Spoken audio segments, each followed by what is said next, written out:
press the bell icon on the YouTube app and never miss an.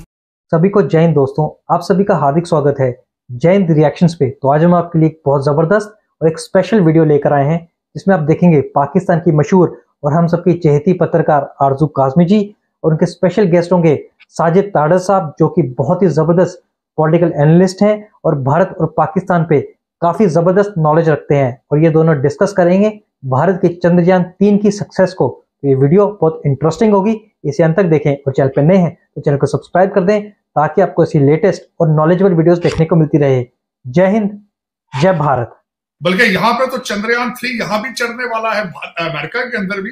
आरजू, कल यहाँ Republican debate हो रही है और जिस तरीके से हमारे वो विवेक रामास्वामी जो है वो भी चंद्रयान 3 बन चुके हैं। इस वक्त वो अपने हमारे जो फ्लोरिडा के गवर्नर के बिल्कुल आसपास है, नंबर उनके बहुत ऊपर आ रहे हैं।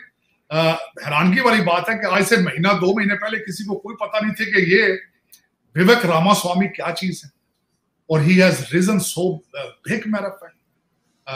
और उनकी बातें सुनने वाली, उनके ट्वीट देखने वाले इज गेटिंग वेरी पॉपुलर।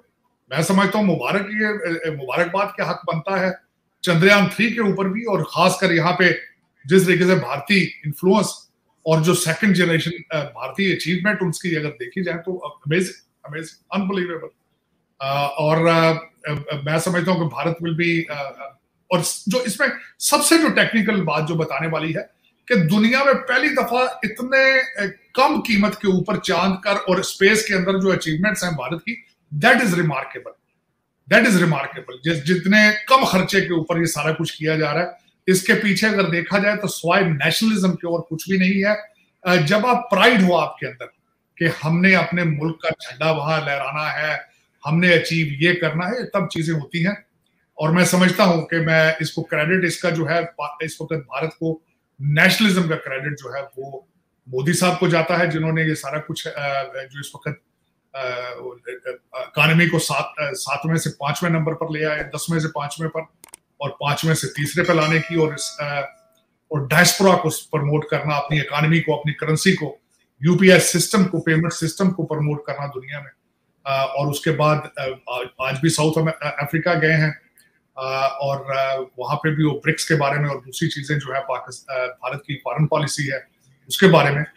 काश के हमारा भी, मैं जिस तरह हमेशा कहता हूं कि मोदी साहब का जो मॉडल है to give a nationalism boost to the country, that should be copied in developing countries, जहाँ पे जमहूरियत और इस तरह की चीजें और बिल्कुल इकोनॉमिक कोलैप्स के पास है। वहां पे उनको चाहिए कि नेशनलिज्म को प्रमोट करें। जिस तरह मैं आजकल, मुझे एक बहुत अच्छी चीज है कि आजकल मैंने वो भारत से सीखी, बल्कि आजकल वहां पे जो नारा वो कहते हैं कि सोच बदलो भारत बदलो। मैं वही अपने पाकिस्तानी भाइयों से भी कहूंगा, सोच बदलो, पाकिस्तान बदलो, उसके बगैर पॉसिबल नहीं है। ये जो ब्रिटिश आपके रूलर हैं, चाहे इलेक्टेबल हो, चाहे ये ब्रिटिश ट्रेंड सिविल सर्वेंट हो, इनका आइडिया आपको सर्व करना या पाकिस्तान की तरक्की नहीं है। आपको हर पाकिस्तानी को सोच बदलने की जरूरत है, उसके बगैर गुजारा नहीं। बिल्कुल ऐसे ही सर, बल्कि एक चेंज, जो अच्छा चेंज मैं कहूंगी देखा, वो ये कि फवाद चौधरी साहब ने ट्वीट किया और उन्होंने कहा कि पाकिस्तान के टीवी चैनल्स को लाइव कवरेज देनी चाहिए चंद्रयान 3 की। जब हो रहा हो कि जी अब लैंड करने वाला है तो उस तरह से लाइव कवरेज होनी चाहिए। मुबारकबाद उन्होंने भारत को दी है, जो कि एक बहुत अच्छा खुशगवार चेंज है। मैं खुद मुबारकबाद दूंगा, मेरे लिए खुद प्राइड का मैटर है। और बल्कि मैं, देखें, आप बॉलीवुड की फिल्में देख सकते हैं, आप सिद्धू मूसेवाले को फॉलो कर सकते हैं, तो चंद्रयान 3 को फॉलो क्यों नहीं करते भैया?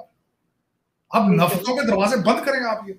बल्कि आरजू, मैं ये बिलखसूस ये कहूंगा, हमेशा मैं कहता हूं कि भारत के मॉडल को फॉलो करो और भारत के साथ ट्रेड करो भाई, रिलेशनशिप ठीक करो, ट्रेड करो। ईरान को आपने शिया करके दरवाजा बंद कर दिया, यहाँ पे हिंदू करके बंद कर दिया दरवाजा आपने। और क्यों कर दिए? आपकी जरूरत है ये ईरान और भारत के साथ रिलेशनशिप करना, आपकी बका की के लिए, आपकी सर्वाइवल के लिए बहुत जरूरी है। चाइना भाग भाग के जाते हैं, वो कौन से मुसलमान है? बल्कि वहां पे देखें आपके वीगर मुसलमानों के साथ क्या सलूक किया जाता है, लेकिन आप उनकी बात भी नहीं करना चाहते। आप उस चीज को आप हाथ के नीचे फेंक देते हो, डाल देते हो चुप करके, क्योंकि वहां से किकबैक्स मिलती हैं, वहां से रिश्वत मिलती है, वहां से सारा फ्रॉड है, पीजे लेते हो सारा, इसलिए बात नहीं करते उसको।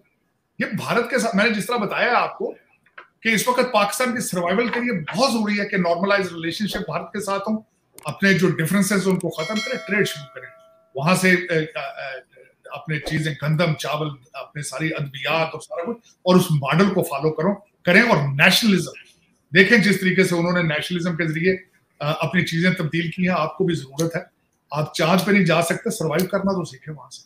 और मैं कहता हूँ इसकी जितनी भी तारीफ करें कम है कि भारत का जो एक प्रोग्राम है वो सक्सेसफुल हो रहा है पूरी दुनिया के अंदर।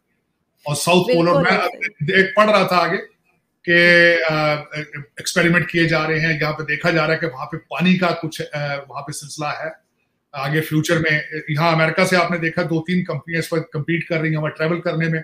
रिचर्ड ब्रांसन की कंपनी है, टेस्ला जो है हमारे उनकी 2 कंपनियां हैं कम्पीट कर रही हैं स्पेस ट्रैवलिंग के लिए, कमर्शलाइज करने के लिए। फिर लाइफ ऑन द मून, इसके ऊपर भी किया जा रहा है। वहां पे इनका माइनिंग का प्रोग्राम है मून के ऊपर, आइदर इज विजिबल और नॉट, लेकिन वहां पे इस तरह के एक्सपेरिमेंट होंगे फ्यूचर में। और अगर कल भारत का ये तजर्बा कामयाब होता है कल, और इसके बाद जाहिर है कि मेरे ख्याल में Bharat will be the 4th country in the world. बहुत बड़ी अचीवमेंट। और मैंने जिस तरह बताया कि मैंने इसके नंबर पढ़े थे, अमेजिंग कि किस तरीके से भारतीय साइंटिस्ट जो है उन्होंने इतनी कम लागत में ये सारा कुछ इतना कारनामा जो अंजाम दिया है। It's worth praising. और मैं समझता हूँ हर पाकिस्तानी बच्चे को ये देखना चाहिए। मैं तो बल्कि आरजू कई दफा पहले भी आपको मैंने कहा है कि भारत की खबरें बच्चों को, पाकिस्तानी बच्चों को सुननी चाहिए, देखें वहां पे किस तरह कर रहे हैं इंफॉर्मेशन टेक्नोलॉजी को, आर्टिफिशियल इंटेलिजेंस को। अगले दिन वहां मैंने आपको बताया था कि उन्होंने वहां पे एक इनिशिएटिव दिया है कि $4 लाख दिया जाएगा जो सर्च इंजन, जो बेहतरीन इंजन सर्च इंजन बना के गूगल के मुकाबले का वो भारत में लॉन्च करेगा, उनको $4 लाख प्राइज दिया जाएगा। तो इस तरह के इनिशिएटिव पाकिस्तान में भी होने चाहिए। मैं हमेशा कहता हूं कि हमारे किसी अभी तक इंसान ने, पाकिस्तानी ने पाकिस्तान के लिए कोई रोड मैप नहीं बताया, कोई डिजिटल पाकिस्तान का नारा नहीं लगा रहे, कोई इस तरह का इनिशिएटिव किसी कंपनी को नहीं दिया जा रहा कि बताएं एक्सपोर्ट किस तरह बढ़ानी है, क्या मैन्युफैक्चर करें यहाँ पे, कुछ भी नहीं है। मैं यही अफसोस करता रहता हूँ हमेशा। कान पक चुके हैं कि पाकिस्तान से कोई अच्छी खबर नहीं आती, लेकिन ये ज्यादती है। मैं आपको बड़े वसूख से कह सकता हूँ, आप बच्चे आपके भारत की खबरें सुनना शुरू कर दें, आपके तरक्की पासे। बिल्कुल, लेकिन सर इन्होंने तो बहुत से न्यूज़पेपर बैन कर रखे हैं, इंटरनेट पे सर चैनल्स बैन किए हुए। लेकिन इसमें सर आप कितना क्रेडिट देंगे नरेंद्र मोदी जी, प्राइम मिनिस्टर मोदी जो हैं, उनकी गवर्नमेंट को, कि जिसकी वजह से इस किस्म के प्रोजेक्ट्स और इस किस्म की सक्सेस उनको मिल रही है, जैसे चंद्रयान 3? मैं समझता हूँ 100% क्रेडिट उनको जाता है, मोदी जी। देखिए 10वें नंबर से 5वें नंबर पर इकॉनमी को लाना और 3रे नंबर का वादा करना, और फिर लोगों में प्राइड इस चीज की लाना कि लोग अब दूसरे ममालिक से अपनी जाबें छोड़कर भारत वापस जा रहे हैं। ये प्राइड है। वहां पे लॉ एंड ऑर्डर के हालात है, इकॉनमी है, वहां पे स्टेबिलिटी नजर आ रही है। 600 बिलियन उनका फॉरेन एक्सचेंज है इसमें। तो फिर ये सारी चीजें किसको क्रेडिट जाता है? अल्टीमेटली ये मोदी जी को जाता है। मैं हमेशा ये कहता हूं कि मोदी जी ने जो नेशनलिज्म का दुनिया के अंदर एक मुख्तलिफ नेशनलिस्ट मूवमेंट्स चली थी, सारी कोलैप्स कर चुकी हैं सिवाय भारत के मोदी जी की जो नेशनलिस्ट मूवमेंट है। इससे पहले तो मखलूत गवर्नमेंट होती थी, कोलिशन गवर्नमेंट्स होती थी, कमजोर होती थी, फैसला साजी कर ही नहीं सकते थे, आपस में लड़ते रहते थे। तो मेरे ख्याल में ये सारा क्रेडिट जो है 100% मोदी जी को जाता है। ये पाकिस्तान और दूसरे ममालिक को भी कॉपी करना चाहिए। और मैं समझता हूँ वेरी सक्सेसफुल मॉडल भारत का। इसने आने वाले दिनों में आप देखेंगे कि गवर्नमेंट पॉलिसी के अंदर ये चीजें पढ़ाई जाएंगी, स्कूलों के अंदर ये जो मॉडल इस वक्त चल रहा है। इसकी बुनियादें खैर 1991 से शुरू हुआ था, लेकिन स्लो स्पीड थी। अब तो फिर मोदी जी ने इसको स्टेरॉइड दिए, ना सिर्फ भारत बल्कि भारतीय डायस्पोरा जहां जहां भी है वो दे आर वेरी नेशनलिस्ट, और वो तरक्की का बायस बन रहे हैं अपने मुल्क के लिए भी। रेमिटेंस बहुत भेज रहे हैं भारत में, इन्वेस्टमेंटें बहुत फॉरेन इन्वेस्टमेंटें आ रही हैं। मैं बार बार कई दफा आपके प्रोग्राम में बताया, फॉरेन इन्वेस्टमेंट तब आती है आरजू जब लॉ एंड ऑर्डर बेहतर हो, जब जो इन्वेस्टर हो उसको पता हो मेरी इन्वेस्टमेंट सेफ है, मैं अगर वहां जाऊंगा मेरी जिंदगी सेफ है, तब होती है। और ये चीज हमारे पाकिस्तान में मेरी दुआ है कि वो भी इस तरह के हालात पैदा कर सकें, लॉ एंड ऑर्डर और अदालतों के जस्टिस के हालात बेहतर हों, ताकि लोग इन्वेस्ट कर सकें। तो दोस्तों आशा करता हूँ कि वीडियो को अपने अंत तक देखा होगा और आरजू कासबी जी और साजिद तारा साहब का जो पूरा डिस्कशन है ये आपको काफी पसंद आया होगा। बात करूं चंद्रयान 3 की, तो चंद्रयान 3 की चर्चा पूरे विश्व भर में है। मैं इंटरनेशनल मीडिया देख रहा था तो हर जगह भारत का चंद्रयान 3 मिशन छाया हुआ है और ये हर एक भारतवासी के लिए गर्व की बात है। और इन्होंने बात की मोदी मॉडल की। जब भी हम देखते हैं कि पाकिस्तान कोई भी भारत के बारे में बात करता है या पाकिस्तान में चेंजेस लाने की बात करता है, तो वो ये बात करते हैं कि अब पाकिस्तान को भारत को कॉपी करना चाहिए और मोदी मॉडल की नकल करनी चाहिए। वेल, मैं भी ये मानता हूँ कि एक देश काफी तरक्की कर सकता है अगर उसका जो नेता है, उसका लीडर है, वो स्ट्रांग हो और एक तगड़ा डिसीजन मेकर हो। तो आशा करता हूँ कि वीडियो आपको काफी पसंद आई होगी। एक बार फिर से पूरे भारतवासियों को, इसरो को और हमारे देश के प्रधानमंत्री को बहुत बहुत शुभकामनाएं। तो चलिए फिर मिलेंगे ऐसी किसी जबरदस्त वीडियो में। अगर आपको वीडियो पसंद आई है तो इसे लाइक और शेयर जरूर कर दें और चैनल पर नए हैं तो चैनल को सब्सक्राइब कर दें ताकि हम आपके लिए ऐसी लेटेस्ट और इंटरेस्टिंग वीडियोस लाते रहें। जय हिंद, जय भारत।